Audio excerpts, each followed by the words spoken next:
World immunisation week. টিকাটা কিন্তু একটা প্রতিষেধক বা প্রিভেনশন। আমাদের ডাক্তাররা সবসময় কিন্তু এই প্রিভেনশনের উপর জোর দিয়ে থাকি। একটা মানুষকে সুস্থ রাখতে হলে কিন্তু আমাকে টিকার ভূমিকাটা অপরিসীম।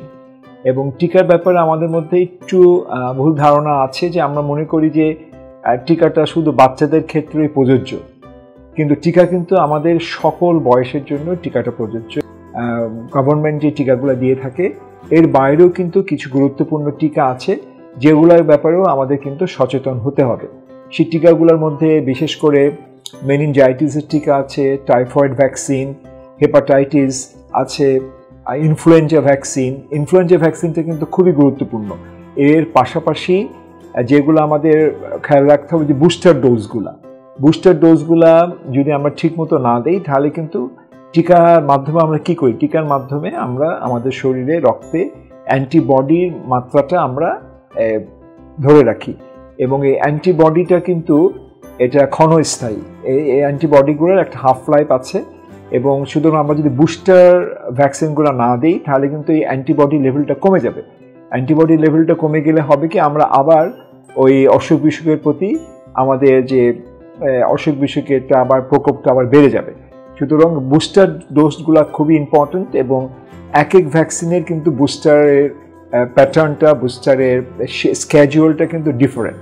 সুতরাং প্রথম ভ্যাকসিন দেওয়ার পরে আমাদের বুস্টার ভ্যাকসিনগুলোকে অবশ্যই নিতে হবে। এর পাশাপাশি টিকার বিশেষ করে শিশু বিশেষজ্ঞ হিসাবে বাচ্চাদের যে টিকাগুলো দেওয়া হয় এই টিকাগুলোর ব্যাপারে কিন্তু আমরা ওই টাইমিং এবং বিশেষ করে যে একদম জন্মের শুরুতেই 1.5 মাস, 2.5 মাস, 3.5 মাসের যে টিকাগুলা যেটা সরকার থেকে দেওয়া হয়, এর পাশাপাশি আমরা বলি ফলো আপ ভ্যাকসিন, যেটা আমরা একটু আগে আমি বললাম যে কিছু বেসরকারি টিকা যেমন আমাদের রোটাভাইরাস টিকা আছে, ইনফ্লুয়েঞ্জা ভ্যাকসিনটা বাচ্চাদের জন্য খুবই গুরুত্বপূর্ণ, মেনিনজাইটিসের ভ্যাকসিন আছে।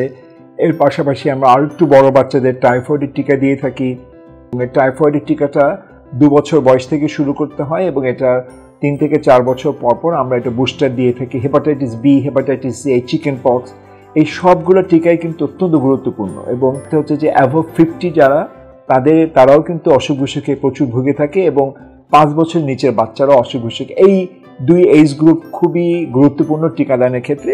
এর মাঝামাঝি যে এজ গ্রুপটা আছে তাদেরও টিকা দরকার আছে, কিন্তু এই ভালনারেবল এজ গ্রুপ বলতে আমরা এই 2টি এজ গ্রুপকে বুঝি। এবং একটা কথা মনে রাখতে হবে যে টিকা যদি আমরা ঠিক মতো দিই আমরা সুস্থ থাকবো, আমাদের ওষুধ কম খাওয়া লাগবে, আমাদের ডাক্তারের কাছে যাওয়া কম লাগবে। ধন্যবাদ।